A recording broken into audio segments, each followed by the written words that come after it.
coaching this generation's real estate superstars. Harris Real Estate University.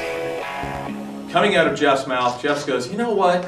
This is the way I would look at it. The United States government, the Treasury, and as you'll see, has printed the forms, has prepared the forms for us. There's about 3 or 4 forms that you'll become familiar with.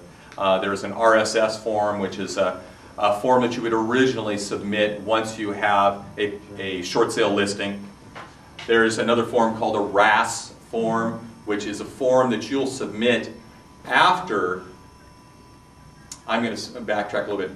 This is a form which I think most of us need to know inside and out. And the reason being is, under the HOFA program, it's a great program. It's a great program in the fact that it will allow the seller to get or establish a sales price prior to putting the property on the market. That can be good, that can be really bad. So, Mark. Just real quick, so how do we make money with HAFA? I mean, how do you guys use this to make That's cash? coming. We'll get you into that. We'll try to make you as much money as we possibly can. Of course we're going to I'm trying to get to the point, I'm just trying to see how. we all want to make money. We all want to make money with HOFA. Now, what you can do, what I suggest you doing, there's a couple of approaches that the government has asked you to do. And the first approach is to have your seller submit the RSS form. I'm trying not to use that many acronyms. The RSS form is the original form that you'll submit to the to your lender. Have your lender submit it up. I sound like Bank of America. Submit it to your lender, and then what you will do is wait for them, your lender, to respond back with a price. Be careful of that. Yeah. For obvious reasons. Oftentimes what they'll do is they'll give you a price that may be up here, your market's down here, for obvious reasons. Some of you in the REO business are very familiar with that. So, what I suggest you do, list that property, take that listing, you know it's a short sale, there's a good chance it will qualify for the HOFA program, as long as it's not an FHA, as long as it's not a VA, and a couple other categories. Once you've determined that, take that listing, put it on the market, get offers on the property, and handle it like you would any other short sale. Yeah, don't complicate it. Don't because complicate it. you can apply, your seller can apply for short sale midstream. It doesn't matter. So to get around this long system and to get our deals closed, submit everything, get your offer, then go, oh, by the way, my seller wants to apply for HOFA. It might slow it down a bit, but you still are protecting your seller, and you're not putting a price out there. We all know how awful it is to deal with a BPO that is so far out, and we're kind of thinking that's probably how this is going to go. So try to avoid that.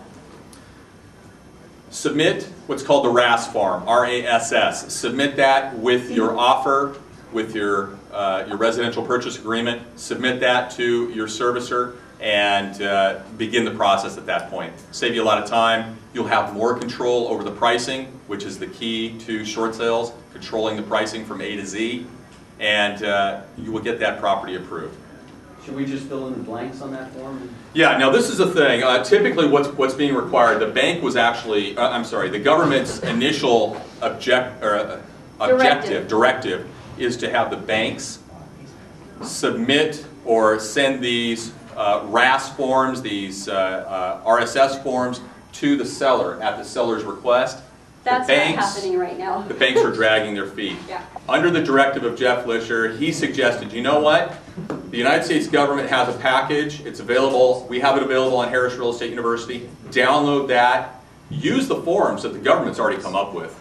They may not be pretty. They may not have Wells Fargo, Citi, that on top of it, but submit them. He says they are the forms. They're the correct forms. Submit them with your offers to the banks. Okay, cut that off. Any questions? And then we're going to lead into how to make money. Any questions? You guys. Okay, Rodney. Never want to ask when I'm here if there's any questions.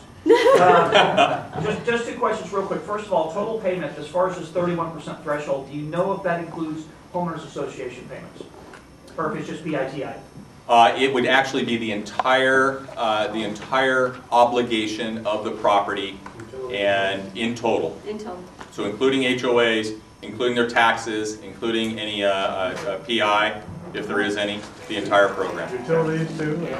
Not utilities. Thank you, Rainey. No, not utilities. For free daily coaching, go to timandjulieharris.com. Harris Real Estate University.